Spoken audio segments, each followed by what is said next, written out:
Bonjour chers téléspectateurs, vous qui nous suivez dans la République démocratique du Congo et partout dans le monde. C'est votre émission Cris des détresses, une émission à caractère socio-culturel, une émission à caractère socio-culturel qui vous parle des organisations, des ASBEL. Et je ne suis pas seule sur ce plateau, je suis avec un invité et à qui je vais vous laisser le temps de découvrir le même. Bonjour l'homme de Dieu. Bienvenue à notre émission. Et dans cette émission, comme je le disais, nous allons parler de la fondation MCM. Papa, pourquoi la fondation MCM? Merci pour cette question, vraiment, par rapport à toutes les personnes qui sont en train de nous suivre dans le monde. Moi, d'abord, c'est le prophète Moïse Amis. Je suis responsable de l'église Ministère Cité des Miracles. L'église est située en République démocratique du Congo, dans la ville-province de Kinshasa, commune de Barumbu, sur la chaussée du Flambeau 3945, en face des immeubles de Lunaka. C'est là où notre église est située. En ce qui concerne la fondation, c'est quelque chose que Dieu nous a inspiré pour aider des personnes, des ministres, c'est-à-dire les orphelins, assister des gens qui n'ont pas vraiment de moyens. C'est un peu ça vraiment, ce que je peux dire. Est-ce avez-vous des gens derrière vous? Parce que créer une fondation, ce n'est pas facile, ça demande des moyens. Avez-vous des gens derrière vous qui soutiennent ou des partenaires qui soutiennent, qui accompagnent cette vision? Pour le moment, on n'a pas de partenaires par rapport à cette fondation MCM. Nous sommes en train de travailler par rapport nos petits moyens. Et comme Dieu nous a donné ces fardeaux-là, nous sommes en train de marcher d'abord avec ce que Dieu nous a accordé comme des petits moyens. Mais je sais qu'avec la grâce de Dieu, même les gens qui sont en train de nous suivre partout dans le monde, ils peuvent aussi nous soutenir et Dieu va se glorifier. Parce que la Bible dit, même dans le livre de Jacques, chapitre 1er, verset 28, la Bible dit ceci: la religion pure et sans tâche devant Dieu, notre Père, consiste à visiter les orphelins et le veuve dans leurs afflictions et à se préserver des souillures du monde. En tout cas, si aussi d'autres personnes qui sont en train de nous suivre nous joignent peut-être de nous soutenir, en tout cas, ça sera vraiment quelque chose de très important parce que jusqu'à présent, nous travaillons avec des moyens, nos moyens. Donc, c'est un peu ça. Je tiens à signaler nos téléspectateurs que dans cette émission, nous serons bilingues. Et papa, nous voulons savoir combien de temps que notre fondation a eu déjà. Merci beaucoup, maman Cynthia. Par rapport à cette question, c'est très important. La durée de cette fondation, on a fait à peu près maintenant 6 mois. Nous sommes en train d'évoluer, mais ce n'est pas facile. La manière dont nous sommes en train de travailler, c'est pas facile. Nous visitons beaucoup de gens, les orphelins, par rapport à ce qu'on a, mais jusqu'à présent, on a totalisé encore 6 mois. Ok. Papa, la fondation, ça demande vraiment des moyens. Mais vraiment,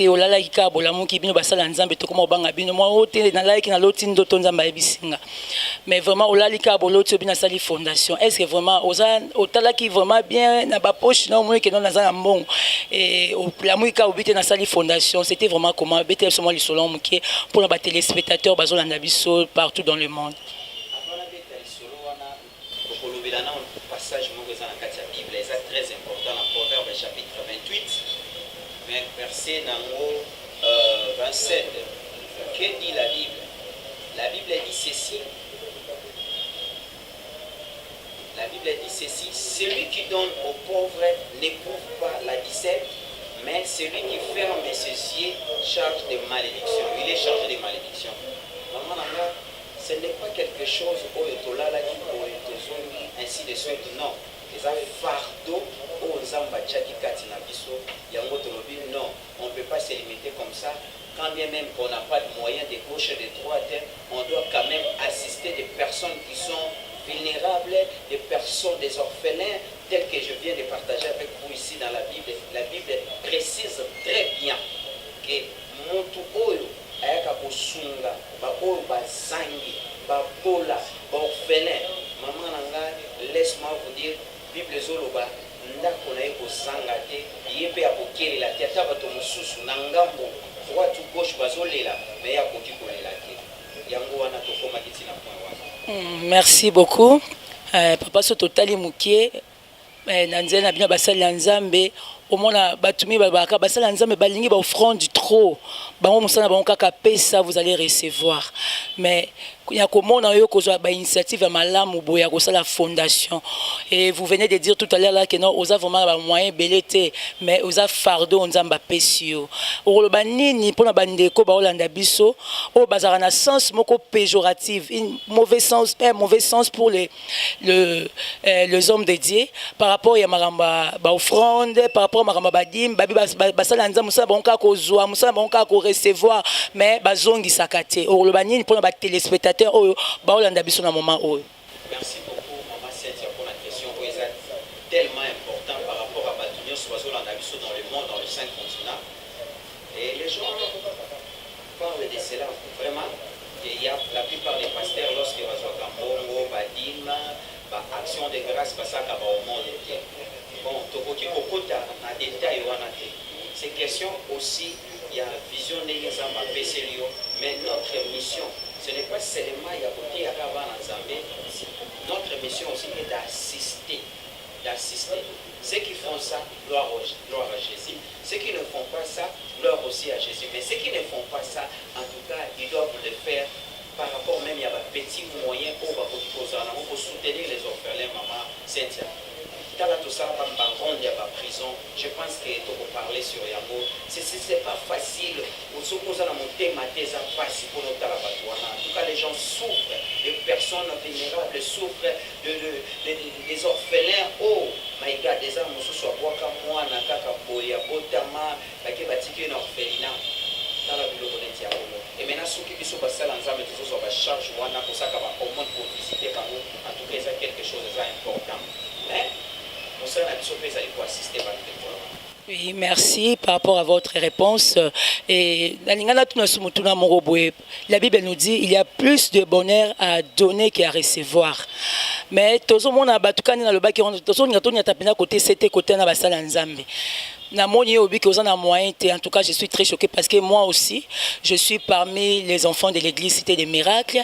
On a eu aussi à parcourir, à aller visiter les prisonniers, malgré que dans aussi une image, mais j'ose croire que dans les émissions qui suivent, tu peux balancer une image, un bon monde, le lingue, tu là.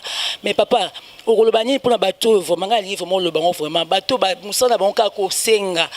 En tant qu'un homme de Dieu. Parce que les églises, on vous acquise de tous les mots. Les églises sont là pour mendier, les églises sont là, surtout les églises de réveil, mais dans le cadre de notre émission, vraiment, est-ce que l'action sur le terrain,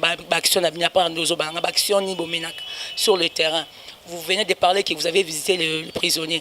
Mais moi aussi, j'aimerais que les téléspectateurs qui nous suivent dans ce net moment, on va découvrir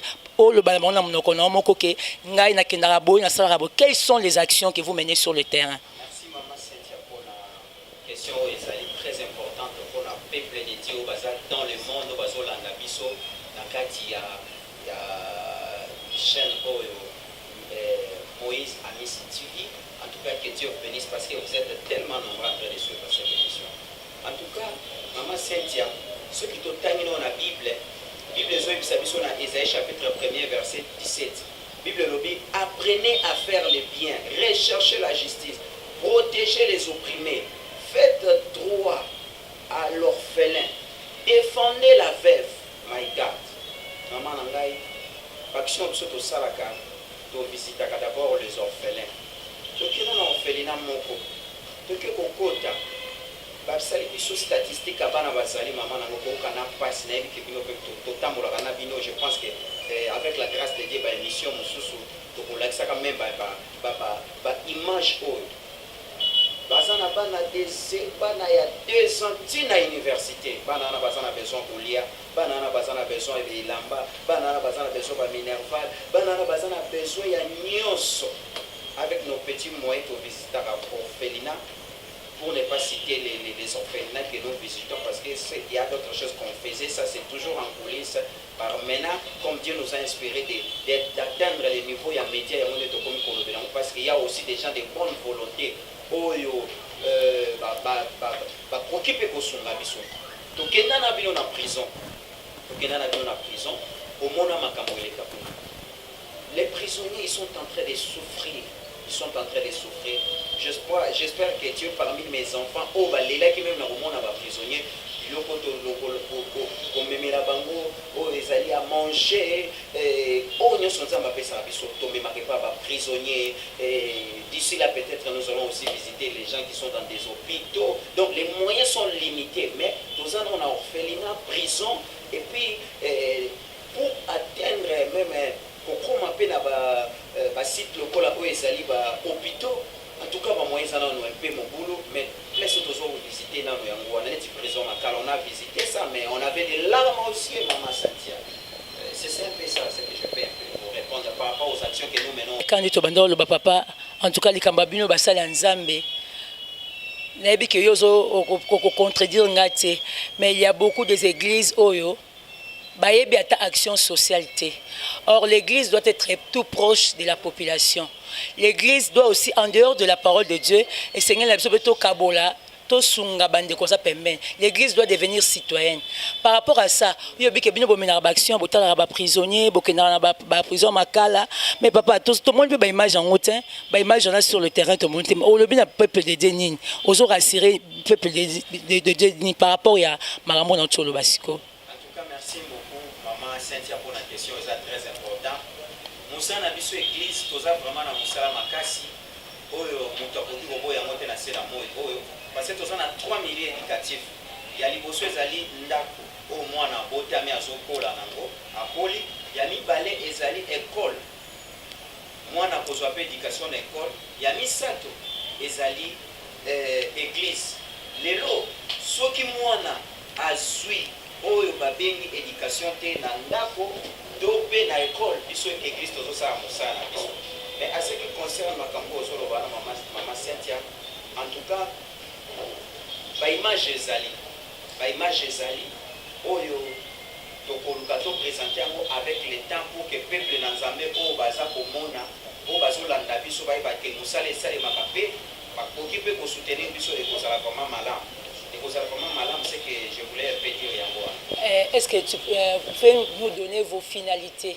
Quand je parle de finalités, tout le monde a bas soukador. Fondation et Soulika Kosungabatu. Quels sont les projets d'avenir au ONG Nabiso, Fondation Nabiso Azanango? Par rapport il y a un projet d'avenir, nous avons organisé ce qui nous a mêlé à Sungi Biso, à Pessi ba moyen, à Pessi ba partenaire, nous avons la table école pour orphelin, même des gens pour le rattrapage, on doit commencer peut-être aussi à les aider aussi pour intégrer la société, même créer aussi des centres, soit les hôpitaux, pourquoi pas d'autres œuvres sociales pour permettre réintégration. Il y a pas perdu dans la société, dans la vie normale. Oui, merci. Par rapport à la réintégration, par rapport à Batope Bazolanda Biso, Baliandiaso, Balanda Biso, dans le moment où Nali Papa le Baloba Moko, par rapport au Biko Zamba partenaire, au Lobozo Sa Moussalaka Yomoko, Loboko Ka Moko Sala.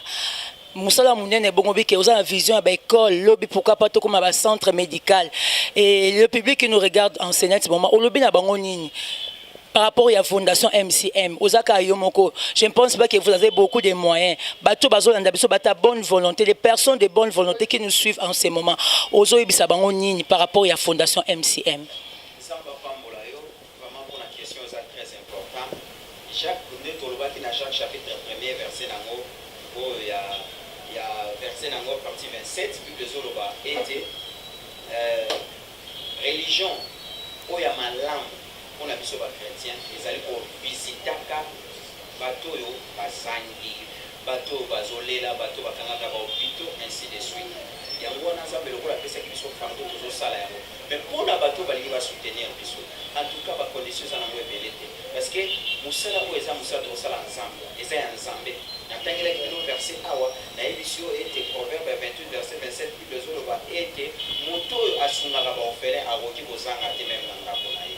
Toza na besoin ya lisungi wana po tosoutenir bandeko na biso oyo baza basi baperdre na kati ya société, baza na bato invulnérable, ainsi de suite. Toza na besoin vraiment ya aide na bango. Siko aide wana ekoya ndenge nini ozoboza na besoin aide yebisa bango ba référence ni bakoki kozwa bino facilement ba contacter fondation na MCM ba référence ni bakozwa parce que jusqu'à présent pour la référence ba numéro kozala affiché na au bas des au petit écran bato nyonso bakolanda biso na le monde bakomona mais mpo na Kinshasa soki moto aza na Kinshasa aye tout justement na avenue du Flambeau numéro 3945 en face des immeubles de l'Onatra na commune ya Barumbu esika o église ezali fondation ngo tozobundaka moke mpona kosunga ebongo soki moto alobiki ngai naza na moyen ya kokoma te naza mpe na moyen ya kobenga te me nazwi mwa eloko na ngai estce boza na compte moko mpe te bofungola pembeni mbongo moko na compte moko bancaire numéro ya compte bancaire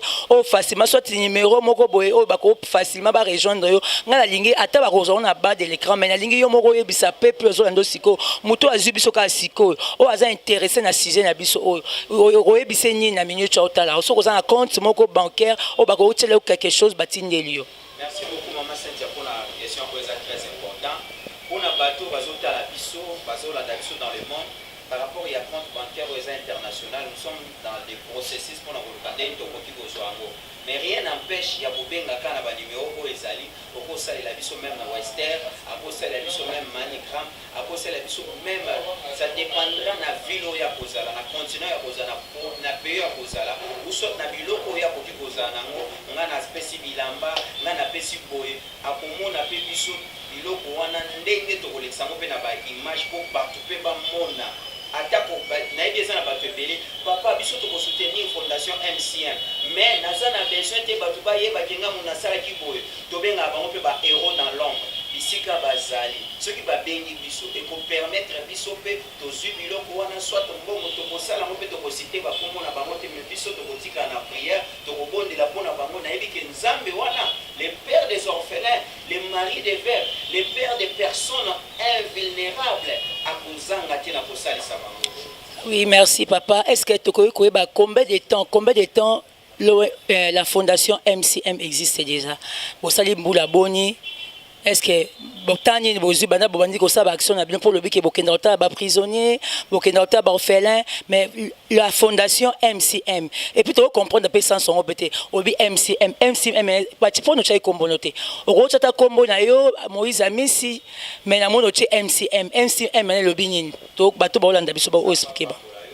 Je pense que na kati ya émission na biso to lobela ki déjà makambo wana par rapport ya ire oyo musala oyo sali qui est allé na moi eza na temps qui est maintenant réaliser ma comme minene na C donc on a 6 mois pamba on a besoin d'assister beaucoup de personnes là et la question là que j'ai oublié tu allais par rapport il y a MCM okoyo cha kombo moi sinayo sorobala okoyo cha pe kombo ya bana mais na mono che komba ya MCM la kisini bato bolanda biso MCM ezani ezali église on a za ko fondé en la République démocratique du Congo, c'est-à-dire ministère cité des miracles.